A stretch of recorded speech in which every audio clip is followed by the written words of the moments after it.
Angin yang disertai dengan massa udara dingin bertiup. Cuaca kawasan Chiayi ke utara akan berubah menjadi tidak stabil disertai hujan per Senin. Pihak CWB memberikan peringatan suhu dingin mengingatkan 15 kabupaten dan kota utara dari Tainan pada tanggal 7 Maret malam hingga 8 Maret subuh, suhu akan berada di bawah 10 derajat Celcius, diharapkan dapat menjaga kehangatan tubuh. 温度的话一路下降到今天晚上到最低，到明天清晨的话，大概温度达到最低的程度。预计北部、东北部在明天清晨的低温大概12到13度左右，中南部的低温大概12到14度，花东的低温大概15度左右。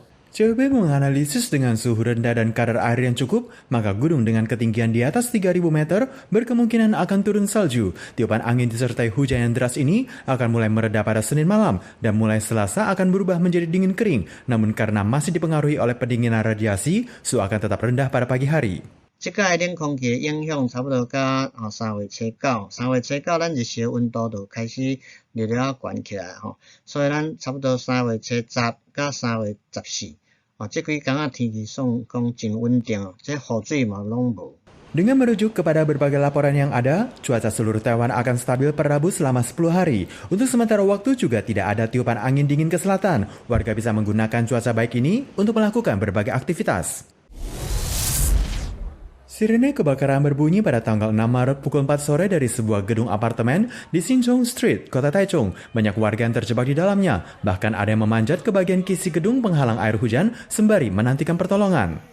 Selama proses penyelamatan, petugas juga harus menghadapi mara bahaya. Karena tidak tahan akan suhu tinggi, seorang pria yang menunggu untuk diselamatkan terjatuh dari ambang jendela. Untungnya selamat karena terhalang oleh kendaraan di bawah. Api belum sepenuhnya padam hingga pukul 22 malam. 6 warga di lokasi sudah tidak bernapas dan detak jantungnya melemah. Saat dilarikan ke rumah sakit telah meninggal dunia, sementara 6 lainnya luka-luka.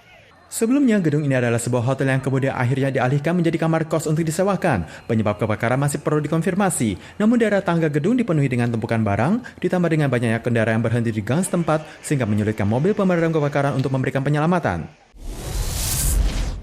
7 Maret, Taiwan dilaporkan ada 2 kasus lokal. Semuanya adalah kasus lanjutan dari klaster Tur Kaohsiung. Selain itu juga ada 27 kasus asal luar negeri. Pandemi di Taiwan mulai mereda, namun belakangan dilaporkan ada kasus sebelum makan di Kaohsiung yang kemudian berlanjut dengan penularan rombongan wisata. Hingga saat ini tercatat ada 11 orang, 40% adalah asimptomatik. Pakar menyarankan bagi yang hendak ikut dalam kegiatan rombongan, sedapat mungkin divaksinasi 3 dosis. Banyak yang meragukan apakah dengan adanya kasus rombongan wisata dapat mempengaruhi pelonggaran prokes. Komandan CC Sun Situ menjelaskan bahwa kasus tersebut bukan berskala besar, oleh sebab itu tidak akan mempengaruhi jalannya pelonggaran prokes. Namun siapakah yang menjadi penyebab penularan masih perlu dikonfirmasi lebih lanjut. Vaksinasi terus dilakukan di dalam negeri, namun stok 2 juta vaksin jenis AZ yang ada akan kadaluarsa per akhir Mei, yang mana nantinya akan dihanguskan. Perang Rusia-Ukraina memasuki hari ke-11. Banyak pengumuman terjadi di berbagai kawasan di Ukraina.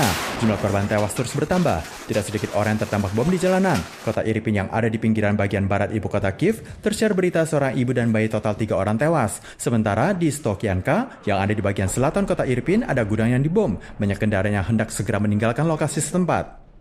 Merujuk pada statistik PBB, ada 1,5 juta warga yang mengungsi keluar dari Ukraina. Awalnya kedua belah pihak sepakat membuka jalur kemanusiaan untuk pengungsian di Mariupol dan Vanovka. Namun tentara Rusia terus melakukan pengeboman. Kondisi Mariupol parah. Ukraina menuding Rusia melanggar kesepakatan gencatan senjata. Rusia memperingatkan negara manapun yang menggunakan area larangan terbang di Ukraina atau meminjam lapangan terbang kepada Ukraina dianggap telah ikut serta dalam perang. Presiden Vladimir Putin pun menyebutkan sebelum permintaan Rusia dipenuhi, aksi militer tidak pernah akan berhenti.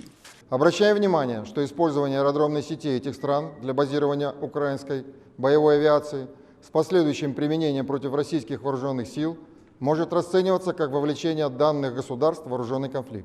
Pembangkit listrik tenaga nuklir terbesar di Eropa yang berada di Ukraina, Zaporizhzhia, berhasil dikuasai oleh tentara Rusia tanggal 4 Maret. 200-an balita yang tinggal di satu panti asuhan di dekatnya telah mengungsi. International Atomic Agency pada tanggal 7 Maret menjelaskan jika akses komunikasi telah ditutup, sehingga pihak IAEA juga mengkhawatirkan kondisi yang ada di dalamnya.